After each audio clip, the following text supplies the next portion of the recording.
Hey, it's Clay Trader, and this will be a video chart on the XLF, which is the sector spider for the financials, meaning whenever the banks, brokerages, insurance, all of them are having good days, this chart is moving up. When they're having bad days, this chart is moving down. It is just a way to play the sector as a whole. That way, if you don't want to play, for example, Bank of America as an individual stock, or a Goldman Sachs, or Chase, or J.P. Morgan, or what have you, if you just want to play the sector in general, you can come and buy shares of the XLF. So I want to go over this.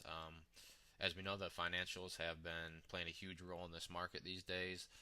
It seems like they're having a little bit less and less of an effect, but they're definitely still a big role. 9 times out of 10, if the XLF is moving up, then the overall market is also moving up, and vice versa. So it is still a good spider that you should be following because it's tracking a very important industry that's playing a large role in this whole past couple of year fiasco we've had. So here we can see the daily chart, and there's been a kind of common theme for the past week and a half of the stocks I've been bringing up, and the common theme is that right there, the 200 period simple moving average. We're on a daily chart, so this is the 200-day simple moving average.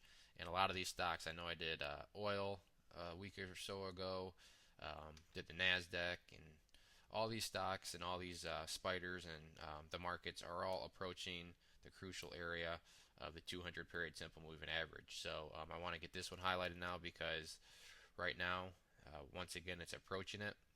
We approached it over here, and you can see the results. Couldn't quite make it, so the price has been trailing down a little bit. But there's some other things going on that I want to get highlighted. First, I just want to hop back to the 60-minute time frame, and you can see that there's clearly been going. We've clearly been having some consolidation here. But the good thing about the consolidation is while it's been going on, the stock has been still trending upwards. You can see here is pretty much our resistance, struggling to get above. Looks like the $12.50 or $12.50 range. And but as I mentioned, on each pullback, they have been successfully higher. Here's one pullback. Here's another one. Here's the third one. Here's the fourth one, and you get the point. It's trending upwards, but we do keep hitting our heads on this level. So what I'm thinking, with a break of $12.50, and once again on higher volume, so keep your eye on volume on any break. Possible price target up here of around $13 or so. So very realistic and very possible 50-cent move here in the XLF, which means that the banks, insurers, brokers, and so forth, everybody in the financial sector would also have a good pop, which would lead me to believe that the overall markets would continue with their nice run. So with a break of 1250 on some nice volume, I would say that we have a great chance of coming up here to this $13 level, which translates into the overall markets also continuing their nice moves. So to hop back here to the daily chart, there we go. Let me get this a little bit bigger here. Get these out of here. You can see that we have two key moving averages now sloping upwards. We have the 20 period, which is this gray line, and the 50 period. For you people that use the Bollinger Bands, the 20 period is also the same thing as the middle Bollinger Band. So it's good to see that this is trending upwards. Same with the 50 period. And then we have the conflicting signal, which is the 200 period, which makes sense though, because despite the past few months, the overall trend over the year or so is still down. But as you can see, it's not getting as steep as it was. We've really started to level off here, which is a good sign.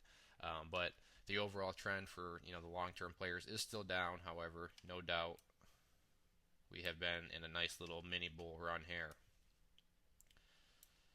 So once again, kind of a pay-per-view matchup. Grab the popcorn. What's going to happen when we come up here to the 50 period, or excuse me, the 200 period moving average? But it's kind of like two trains going towards each other. We have the 50 or the 200 period sloping down. We have the 50 and the 20 period sloping up, and they're getting ready to meet up somewhere right out here, so it'll be interesting to watch. And then on the weekly, still showing the pretty much same things.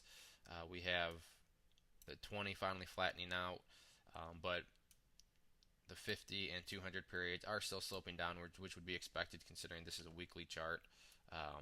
So the time frame's gonna show even more of an overall trend.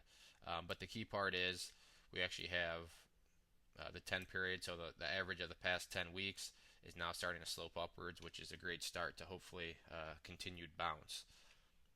So once again, this was the XLF, which covers the financial industry and financial sector. Thanks for listening.